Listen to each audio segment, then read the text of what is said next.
Olá pessoal, estamos aqui hoje com o deputado professor Reginaldo Veras, nosso antigo professor de Geografia do CM12, e nós estaremos conversando com ele sobre a carreira dele, sobre o início, carreira política, a carreira de professor também, e você deve conhecer ele das aulas do CM12, curso para concurso, do Veras News, que é o programa dele no YouTube, e nós estaremos aqui sabendo um pouquinho mais dessa nova fase da vida dele.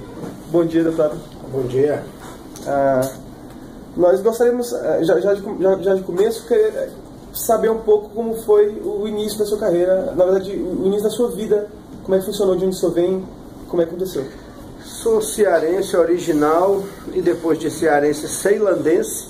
Cheguei a Brasília em 1976 como um monte de imigrante que fugia lá das dificuldades no Nordeste. Fui direto morar na Ceilândia, cidade onde eu hoje não habito, mas vivo, né? Porque eu habito em Taguatinga, mas minha vida é em Ceilândia, meu trabalho, meus amigos, os lugares que eu frequento, né? Então minha vida está diretamente ligada à cidade. Lá eu estudei, lá no antigo Centro de Ensino Médio 5, que hoje é Centro de Ensino Fundamental 25. Depois fui trabalhar, passei na UNB, fui trabalhar nessa mesma escola, depois fui trabalhar no 12, já fui direção de escola. Daí, minha vida direta, toda a vida ligada à Ceilândia e à educação. Sensacional. O que foi que moveu o senhor a entrar na política? Qual foi a motivação? É uma ótima pergunta, né? Assim, o fator principal foi o quê? Né? Primeiro que a gente se sentiu estimulado a entrar nesse processo com a eleição do professor Israel, hoje deputado professor Israel, né? Um jovem político promissor, obteve êxito no processo eleitoral. Um grupo de professores do qual eu faço parte resolveu também lançar uma candidatura. Mas a gente sempre foi envolvido em política, um grupo grande de professores que sempre foi envolvido, a gente resolveu entrar. Agora, o fator primordial é que é tanta gente vagabunda na política que a gente não, está na hora de entrar gente de bem. Portanto, ali nasceu o lema, né? Se as pessoas de bem não ocuparem os espaços, as de mal vão ocupar para sempre. Esse foi o fator motivador principal. E quanto à questão de ser professor, o senhor sempre sonhou desde jovem ser professor? Na verdade, eu nunca sonhei ser, não. Como todo menino de periferia, a gente sonha ser jogador de futebol, né? Mas digamos que eu não era lá esse craque, né? Completava o time. Então, meu amigo, à medida que foi chegando ali o fim do ensino médio, os 18 anos, né? E aí tinha que tomar um rumo na vida. Eu já tinha sido vendedor de jornal, chapa na Ceasa, aqueles caboclos que carregam aquele monte de caixa. E aí eu concluí que não dava para levar aquela vida, não. Então começamos a levar o ensino médio a sério e a almejar o UNB. Então eu fui um dos primeiros moradores da Ceilândia a passar no vestibular da UNB. Isso foi lá até bem noticiado na época, aquela coisa toda. E aí fiz o curso de Geografia porque era uma das matérias com as quais eu me identificava no ensino médio. Parece que Deus traçou as linhas direitinho e deu tudo certo. Legal, inclusive eu sou apaixonado em Geografia e História e o senhor tem responsabilidade nisso também. Porque aquela aula que o senhor dá, inclusive icônica, né, sobre a atualidade, que o senhor até usa também nos cursos para concurso, aquela aula lá, acho que todo mundo, quando viu, o pessoal até, acho que o Leonardo também teve aula com o senhor, e ele comentou que o senhor deu a mesma aula, que enfim, acho que é mesmo inesquecível. Acho que o trabalho está sendo bem feito. Muitos alunos que a gente encontra aí ao longo desses 22 anos de carreira se tornaram professores e muitos disseram ter se inspirado lá nas nossas aulas. Tudo isso deixa a gente bastante contente. Legal. Dentro desse assunto sobre dar aula, o senhor colocou um compromisso de permanecer dando aulas ainda. Um dos compromissos de campanha era não alterar muita coisa na nossa vida, né? Primeiro eu digo que muitos me perguntam, como é que você se sente agora que você é deputado? Eu me sinto um servidor público exercendo outra função. Eu já era servidor público, continuo servidor público, mas exercendo uma função diferente daquela que eu exercia em sala de aula. Um dos compromissos de campanha era permanecer em sala de aula. Isso já aconteceu, não aguentei ficar muito tempo fora de sala, já voltei a dar aula nos cursos preparatórios para concurso, já voltamos o programa Veras News, já voltei com os aulões solidários, então a vida continua. O que você esperava e o que você está achando da política? Eu não esperava muita coisa. Primeiro que assim, que muito pé no chão, tinha certeza de que eu não ia mudar o mundo, mas que é possível a gente fazer algo diferente. Fizemos uma campanha diferente e estou tentando exercer um mandato diferente, mantendo a coerência do meu discurso, honrando os compromissos de campanha, todos registrados lá no panfletinho de campanha que vocês receberam. O que está escrito lá a gente está tentando errar. economizando verbas públicas, tentando economizar, apresentando projetos de leis que são execuíveis, que são constitucionais, mantendo um horário de frequência. Eu me sinto servidor público, eu tenho um horário de chegada, horário de saída, tudo bonitinho. Então, no dia que a sociedade perceber o deputado ou os políticos em geral como servidor público, resolve-se metade dos problemas. Verdade. Quais são as bandeiras que o senhor tem trazido agora? Bandeira basicamente é educação, ética e moralidade na política. Essa é a nossa linha de trabalho. Os principais projetos que o senhor tem? Olha aqui, o principal desse início de mandato, já está até avançado, inclusive hoje, né, que nós estamos gravando isso aqui, ele já deve ir em pauta na Comissão de Constituição e Justiça, baseado no princípio da economicidade. É um projeto de lei que trata dos símbolos públicos. Né? Todo novo governo cria sua logomarca, cria as cores, tenta colocar as cores do seu partido nas marcas do governo, nas marcas do Estado, ferindo a Constituição, ferindo o princípio da impessoalidade, ferindo o princípio da eficiência da administração. E aí analisemos. Toda vez que entra um governo, muda a logomarca. Isso tem um custo para produzir a logomarca, para trocar tudo que tem nos carros públicos, mudam-se cores, e isso é um gasto desnecessário do dinheiro público. Então, nosso projeto proíbe que a cada novo governo sejam trocadas as marcas. Na lei orgânica tem os símbolos oficiais do Distrito Federal, na lei orgânica tem as cores oficiais do Distrito Federal. Então, a nossa ideia é proibir que cada novo governo use uma logomarca e só se use as marcas oficiais. Nós vamos economizar milhões com isso. Certo. Uma das coisas que a gente viu essa semana foi com a questão do pacote tributário que você votou contra do governador, e isso é base aliada. Aí você podia explicar um pouco pra gente? Sou da base aliada, mas não sou capacho. Meu mandato é exercido de forma bem independente e aquilo que eu julgar que não é interessante para o Distrito Federal, vou votar contra. A gente já tem uma sociedade sobrecarregada de impostos. Se todo governo incompetente que deixar um rombo aqui no Distrito Federal, o novo governo for cobrir esse rombo aumentando imposto, nós vamos trabalhar só para pagar imposto. Então, aumento de imposto acima de índices inflacionários, votarei sempre contra. Correto. A gente viu que um dos projetos também que a gente leu lá no seu site é referente à infraestrutura de Ceilândia. O senhor acha que é viável, que vai ser palpável, que vai ser realizado?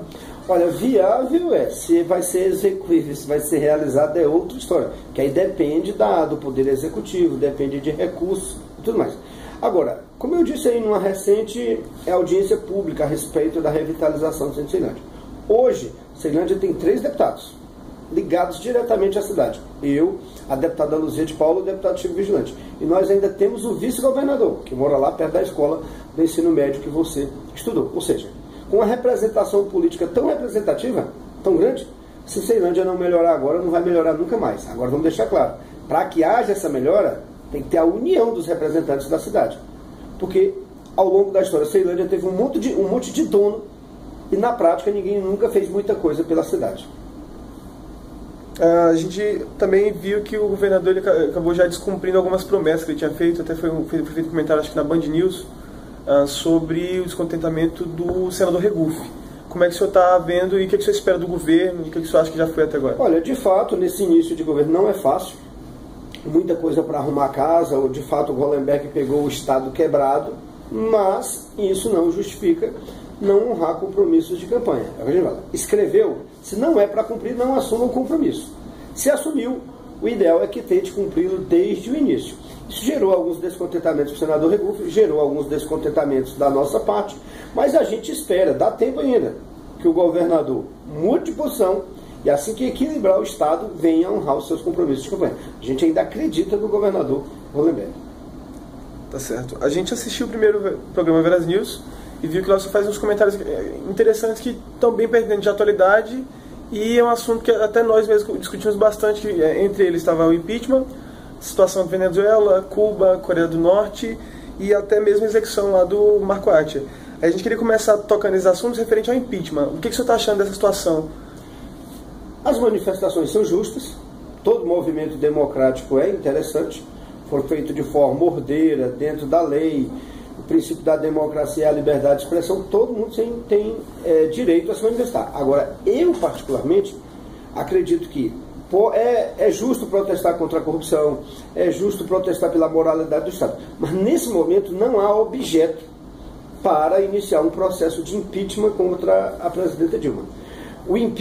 Lutar por impeachment é democrático. Agora, eu particularmente não vejo ali um objeto definido para pedir o impeachment da presidenta. Caso venham a surgir provas concretas, materiais contra a presidenta, mostrando o envolvimento direto da presidenta com esse esquema, chamado aí de Petrolão, aí sim, você tem um motivo para iniciar. Fora isso, seria um impeachment estritamente político. Lembrando que o processo de impeachment é um processo político, não é um processo jurídico. Agora, o ideal é que você tenha objeto. Que se a gente começa a fazer impeachment de tudo que é presidente, porque a gente não concorda com ele, ou não gosta dele, ou porque não votou naquele presidente, a própria democracia fica fragilizada. E caso a Dilma seja realmente impedida, caso se forme um cenário que seja realmente negativo a ela, assume aí o Michel Temer. A gente viu que o comentário no Veras News, pelo menos ficou um ar meio negativo. Olha, historicamente o PMDB, aí a visão pessoal, não é um partido que tenha uma credibilidade para valer. Isso é uma visão pessoal, eu sou dono da verdade. Então, sai Dilma, entra Michel Temer, é um partido que sempre barganhou, entra governo e sai governo, o PMDB está no poder, logo não mostra uma identidade ideológica. Eu até brinco que o PMDB tem sim identidade ideológica, é a ideologia de estar no poder.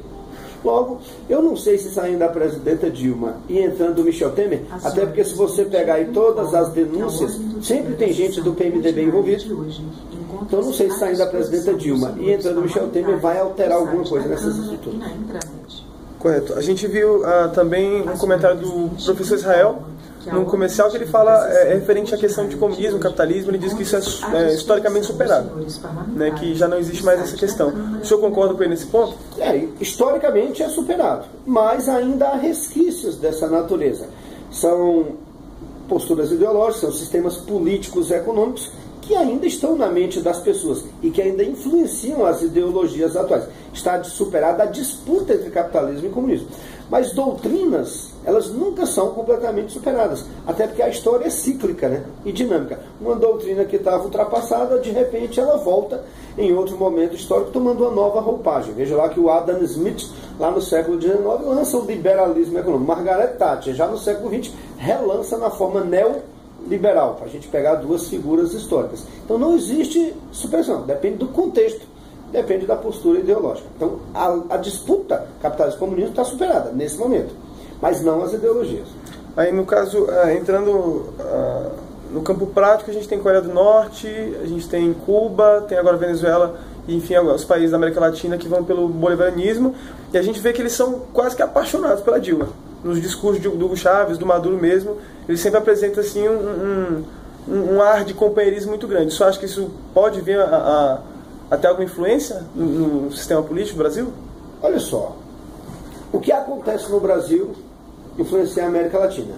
O que acontece em alguns países da América Latina influencia a política no Brasil. Então aí não vamos mexer com o comunismo, o capitalismo, que isso aí, como foi bem dito, essa disputa está superada. Mas ainda nós temos uma clara manifestação na América Latina de governos mais com uma linha de esquerda, aquela esquerda antiga, com posturas socialistas, trabalhistas, mais preocupada com as questões sociais e com as classes menos favorecidas. E nós temos mais governos de direita, do latifundiário, do empresariado, do grande capital. Isso tudo é muito misturado hoje, mas ainda dá para trazer distinções.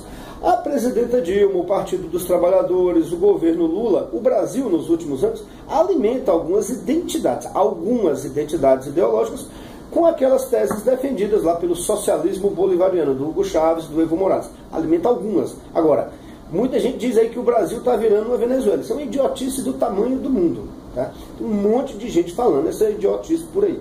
Está longe, nós somos uma democracia plena, estabilizada, com órgãos de controle, com liberdade de imprensa, coisa que em geral não acontece nesses países. Agora, há sim uma influência de natureza política e é natural que, por exemplo, a Colômbia hoje é um governo mais de direita que se aproxima mais dos Estados Unidos, se aproxima mais do Chile. Nós temos governo de uma linha mais de esquerda e é claro que eles vão buscar suas aproximações e suas identidades ideológicas. Maravilha. Como eu disse para o senhor, a gente teve semana passada com o deputado Jair Bolsonaro, que é um cara bem polêmico, toca nos assuntos que geram umas discussões mais acaloradas. No caso, referente a aborto, maioridade penal, pena de morte, esses assuntos mais pesados, o que o senhor acha disso? Em geral, eu acho o contrário do Bolsonaro. Acho uma idiotice boa parte do que ele fala. Ponto. Referente à crise econômica, a Dilma acabou falando que em alguns momentos existia uma crise generalizada, que isso justificaria a crise no Brasil. Aí teve um manifesto, um parecer assinado por 164 economistas do Brasil e fora do Brasil também, dizendo que não existia essa crise. O que o senhor acha referente a isso? A crise existe, é global. Negar a crise é uma loucura.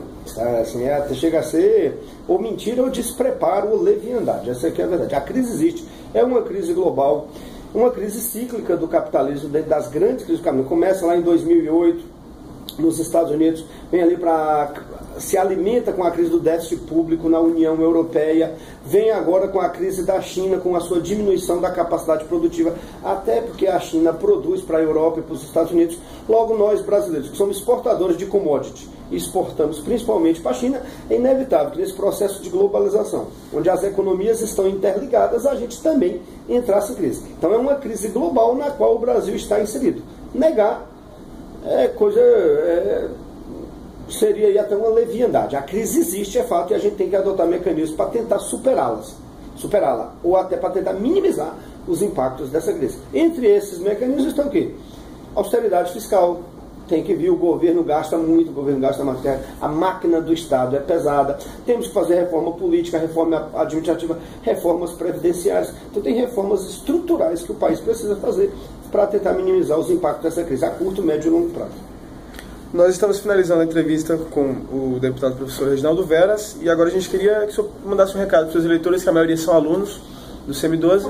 Peço sempre aos meus eleitores que fiscalizem o meu mandato, que acompanhem o meu mandato, que deem orientações. Até porque quando a gente resolveu lançar essa candidatura, a gente disse que ia ser um mandato participativo, um mandato popular. Nós estamos aí sempre abertos nas redes sociais. Muitos alunos, muitos eleitores, muitos cidadãos nos mandam ideias essas que acabam virando projetos de lei. Então, se você tem alguma ideia importante, que acha que é possível virar um projeto de lei para melhorar a cidade, um determinado grupo, uma determinada questão, nós estamos aqui sempre abertos a recebê-los e ver a viabilidade disso. Tá? E fora isso, fiscalize. Deputado tem que ser fiscalizado, tem que ser cobrado, principalmente naqueles compromissos que ele assumiu ao longo da campanha. É isso. Esse foi o deputado professor Reginaldo Veras. Siga ele no Twitter, Facebook, tem o que mais de rede social? WhatsApp, tudo que é rede YouTube, social. tudo. Siga nós também, que história é essa? Está no site, Facebook, a gente vai colocar todos os links na descrição do vídeo. Já quero agradecer à equipe do professor, deputado, e agradecer ao deputado também por ter recebido a gente. Fechou, meu filho. Isso aí é só que história é essa?